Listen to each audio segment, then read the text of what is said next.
تو پچھلے ایپیسوڈ میں ہم لوگوں نے یہ دیکھا کہ لبنہ کا شادی طے ہو جاتا ہے نعمان کے ساتھ، اور ادھر پریزاد اپنی بہن کو 5 لاکھ روپے بھی دے دیتا ہے، اس کی وجہ سے سعیدہ اور اس کے شوہر کو آرام ہی ملتا ہے، کیونکہ اس پیسے سے وہ لوگ پھر سے بزنس کو شروع کر سکتے تھے، اور یہ پیسے اسے اپنی شاعری کو بیچ کر کے ملتا ہے۔ وہ اپنی شاعری کو بیچنا تو کبھی نہیں چاہتا، کیونکہ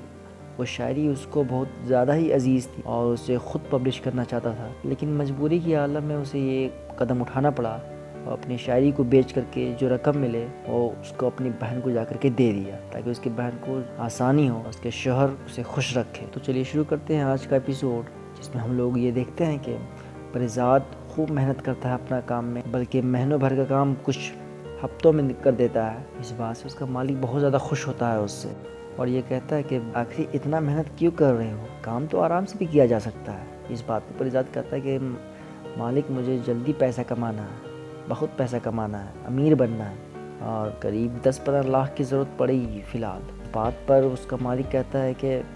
اتنے پیسے تو میں نے ساری زندگی میں نہیں کمائے، اور پھر وہ کہتا ہے کہ تم فکر نہ کرو، میں تمہارا کچھ انتظام کرتا ہوں، اور اس کا مالک جس کا نام کلو ہوتا ہے وہ اس کا انتظام بھی کر دیتا ہے۔ کلو کا ایک شاگرد رہتا ہے جانو، جو کراچی میں رہتا ہے اور وہاں پہ ڈرائیونگ کرتا ہے، اس سے بات کروا کر کے پریزاد کو وہاں بلوا لیتا ہے۔ جب پریزاد کا جانے کا بات ہوتا ہے، وہ اپنے گھر میں بات چیت کرتا ہے کہ مجھے وہاں پر جانا ہوگا کراچی، تاکہ میں وہاں سے پھر ہو سکتا ہے جلدی دبئی شفٹ ہو جاؤں۔ اس باتیں اس کی بھابھی لوگ بہت خوش ہو جاتی ہے کہ ہمارے گھر کے حالات اچھے ہو جائیں گے۔ اس وقت بھی اس کی بھابھی لوگ اپنا ہی فائدہ سوچ رہی تھی کہ جیسے ہی پریزاد باہر جائے گا ہمارے گھر کے حالات ٹھیک ہو جائیں گے، ہمارا گھر اچھے سے اور بن جائے گا، ہماری زمین جائیداد ہوگی۔ اور اس کا بھیا لوگ کافی بول بھی رہے تھے کہ جانے کی ضرورت نہیں ہے، جو کمانا ہے یہیں بھی کمایا جا سکتا ہے، اتنا دور جانے کی کیا ضرورت ہے۔ لیکن پریزاد کہتا ہے کہ فی الحال مجھے ضروری ہے، کیونکہ پھر وہاں سے اگر دبئی کے لیے چلا گیا تو پھر بہت اچھا ہوگا، گھر میں اچھے خاصے پیسے بھی آ جائیں گے۔ اور آخرکار اس کے بھیا لوگ بھی مان جاتے ہیں، اور پریزاد پہنچ جاتا ہے کراچی، جہاں پہ وہ کلو کا جو شاگرد رہتا ہے جانو، اس کے ساتھ رہتا ہے۔ اصل نام جانو کا شاہجہاں رہتا ہے، پیار سے لوگ اسے جانو کہتے ہیں۔ جاتے جاتے پریزاد اپنے بہنوئی کو کہتا ہے کہ کبھی بھی میری بہنوں کو کوئی تکلیف ہونے مت دیجیے گا، اور کبھی بھی اسے در بدر کے گھر چھوڑ جانے کا اس طرح کا بات مت کیجیے گا۔ آپ کو جتنا رقم چاہیے تھا میں نے اتنا رقم آپ کو ادا کر دیا،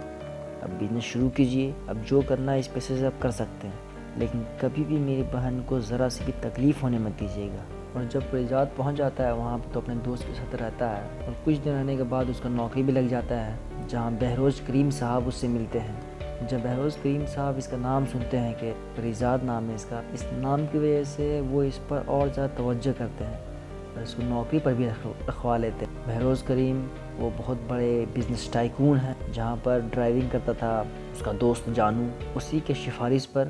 اور اس کے پریزاد نام کے بنیاد پر اس کا نوکری بھی لگ گیا وہاں پہ۔ اور دوسری طرف ادھر جو اس کی بھابیاں تھیں بہت زیادہ پریشان تھی اس بات پہ کہ سعیدہ کے گھر والوں کی طرف سے بہت دنوں سے کوئی بات چیت نہیں ہوئی، کیونکہ پہلے تو سعیدہ کے گھر والے ایک دم اڑے ہوئے تھے، بات بات پر ہم لوگوں پہ غصہ کر رہے تھے کہ ہمیں پیسہ دو، ہماری مدد کرو، لیکن کافی دنوں سے دیکھ رہے ہیں کوئی چرچا نہیں ہے، نہ کوئی پیسے کی مانگ، نہ کسی طرح کا اور مدد۔ آخر اتنا شانتی کیوں؟ پھر جب ان لوگوں نے حجن بوا سے پتہ لگوایا کہ آخر ماجرا کیا ہے، تو حجن بوا بتاتی ہے کہ اس کا مدد کیا گیا ہے، 5 لاکھ روپے اسے ملے ہیں، اور اس پیسوں سے سلیم اچھا خاصا کاروبار پھر سے شروع کر لیا، بلکہ ایک نیا اسکوٹر بھی خریدا ہے، جس سے سعیدہ کو سیر بھی کرواتا ہے صبح صبح۔ اس بات کو سن کر کے کافی زیادہ لوگ اور پریشان ہو جاتی کہ آخر 5 لاکھ روپے آئے تو آئے کہاں؟ پھر پتہ لگاتی ہے کہ یہ پیسے بھی جو دینے والا ہے وہ اور کوئی نہیں پریزاد ہوتا ہے۔ اس بات پہ اور زیادہ شاکڈ ہو جاتی ہے اس کی بھابیاں کہ اس بندے کے پاس 4-5 ہزار روپے کے لالے پڑے ہوئے تھے، جس کی جیب میں پھوٹی کوڑی بھی نہ ملے، وہ شخص کے پاس 5 لاکھ روپے کہاں سے آ سکتا ہے؟ اور پھر وہ بہت زیادہ پریشان ہونے لگتی ہے اور آپس میں بڑبڑانے لگتی ہے دونوں بھابیاں مل کر کے۔ ادھر ایک روز جب بہروز کریم کے آفس میں ایک رات نائٹ شفٹ تھی پریزاد کی، وہاں پر دیکھتا ہے کہ اس کا جو اسسٹنٹ رہتا ہے وہ رات گئے کچھ ٹرکوں کو سامان لاد کر کے بھیج رہا ہوتا ہے کہیں۔ ان پریزاد کو اس بات کا علم نہیں ہوتا کہ یہ جو اسسٹنٹ کر رہا ہے وہ کس کے حکم میں کر رہا ہے، تو وہ جا کر کے ان سے کہتا بھی ہے کہ آپ یہ مت کیجیے اور میں اس کا رپورٹ کر دوں گا سر کو، یا پھر اس کا جو رپورٹ ہے یہ میرے ڈائری پہ مینشن کر دیجئے۔ اس بات پر اس کا مینیجر کہتا ہے کہ تمہیں اس کی کوئی ضرورت نہیں ہے، تم بس آرام کرو، اور اس سے کسی بھی کہنے کی بات نہیں ہے، تم کسی کو کوئی بات نہیں کہو گے، سمجھ لو تم نے کچھ دیکھا ہی نہیں یہاں پر۔ اس بات پر پریزاد کہتا ہے کہ نہیں، میں ایسا نہیں کر سکتا، میں اپنے مالک کے ساتھ دھوکے بازی نہیں کر سکتا، یہاں جو کچھ بھی ہے میں اس بات کا علم میرے سر کو ہونا چاہیے۔ لیکن اس کا مینیجر کہتا ہے کہ تم سے کہا گیا ہے کہ تم ٹینشن مت لو اور کسی سے بھی اس بات کا ذکر نہیں کرو گے، اور اسے اس کا مینیجر وہاں سے بھیج دیتا ہے۔ لیکن پریزاد کو یہ رہا نہیں جاتا کہ آخر وہ اپنے مالک کے ساتھ غداری کیسے کر سکے، کیونکہ اس مالک نے اس پر رحم کیا،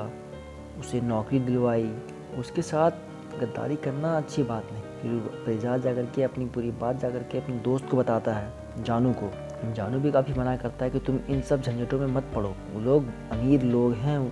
وہ لوگ کچھ بھی کر سکتے ہیں، بلکہ میں نے تو یہ بھی سنا ہے کہ وہ لوگ کسی کو بھی کبھی بھی مار سکتے ہیں، اور کسی کو کان خبر تک نہیں ہوگی کہ اس کو مار کر دفنا کہاں دیا گیا۔ اس لیے تم ان سب چکروں میں مت پڑو، اگر تم نے یہ سب کیا تو ہو سکتا ہے تمہاری نوکری بھی چلی جائے گی، ہو سکتا ہے تمہارا جان بھی جا سکتا ہے،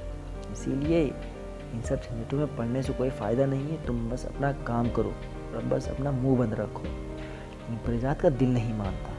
وہ کہتا ہے کہ نہیں، میں سے نہیں رہا جائے، میں اپنے مالک کے ساتھ دھوکے بازی نہیں کر سکتا۔ اور پھر دوسری دن جا کر کے اپنے مالک کو جا کر کے یہ بات کہہ دیتا ہے کہ پچھلے رات کو میں نے یہ دیکھا کہ کچھ ٹرک ہمارے آفس سے جا رہا تھا، جس کا علم آپ کے مینیجر کو بھی ہے،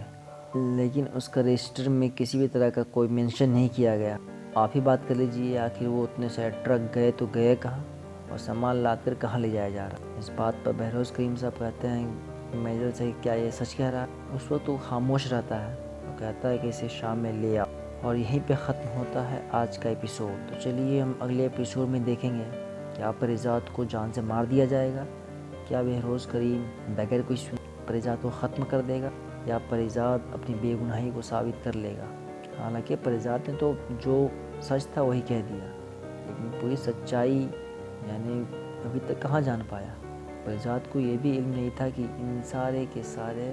جو ٹرک گئے ہیں ان سب کے پیچھے اور کوئی، اس کا مالک خود بہروز کریم اسی کے کہنے پر جایا جا رہا تھا۔ لیکن اس بات کا پتہ چلے گا ہم لوگ کو اگلے ایپیسوڈ میں، اور آگے دیکھتے ہیں کیا کرتی ہیں ان کی بھابیاں لوگ، ان کے پاس تو کوئی چارہ بھی نہیں رہتا۔ تب کے لیے خدا حافظ۔ چینل کو سبسکرائب کریں، لائک کریں، کمنٹ ضرور کریں۔